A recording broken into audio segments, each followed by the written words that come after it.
महाराष्ट्रातील सर्वात मोठा बाजार जनावरे बाजार म्हणून ज्याची ओळख आहे तो लोणी खुर्द जनावरे बाजार। हा बाजार कुठं भरतो तर अहिल्यानगर जिल्ह्यातील राहता तालुक्यामध्ये हा भरतो। शिर्डीपासून सरासरी 15 किलोमीटर अंतरावर। तर या ठिकाणी आपण आज आहोत। आज आपल्या संघ व्यापारी आहेत राम सरवदे। या ठिकाणी त्यांनी त्यांची कायम 20 ते 25 गायांची विक्रीसाठी ते आणत असतात। तर आपण त्यांच्याकडे विचारणार आहोत गायींची किमती कशा आहेत, गायींच्या वेत कशा समजल्या जातात, त्याचबरोबर सडाची अंगाची आपल्याकडे बोली मिळते का। तर रामजी, आता या ठिकाणी आपल्याकडे किती गायी आहेत? सरासरी 11 गायी आहेत। 11 गायी आहेत का? तर या गायींची कोणत्या जातीची गायी मार्केटमध्ये सगळ्यात जास्त चालते? एचएफ गायी जातात। एचएफ, डेन्मार्क, एबीएस ह्या चालतात का? हो चालतात। पण हे जास्त ज्युपिटर वगैरे, पण एचएफच्या सर्वात जास्त। आणि कोणती गाय दूध जास्त देते? जी गाय 4.5 सडा असते, अंडर क्वालिटी चांगला असते जसं काही गाय।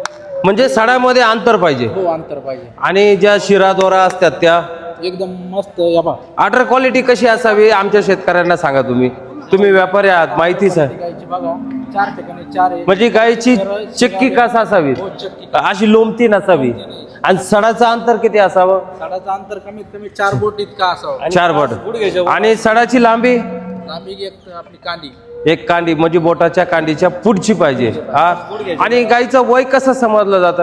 आता दातावर असतं जसं दाता 4 दात म्हणल्यावर किती पहिलं? हो पहिलं, 2 दात म्हणल्यावर पहिलं, 6 दात म्हणल्यावर, ती दुसऱ्या वेळात, आणि कडदात म्हणल्यावर, ती तिसऱ्या वेळाला, आणि पूर्ण झाली म्हणल्यावर, पुढच्या वेळाची गाय। आणि दाताला लागली कशाहून ओळखलं जातं? ती सरासरी आता वयस्कर माणसाच्या खालच्या खिंड्या कशा असतात, हा, तिथं लाल होतं का काही काळ होतं? मोकळं होतं ते। मोकळं होतं।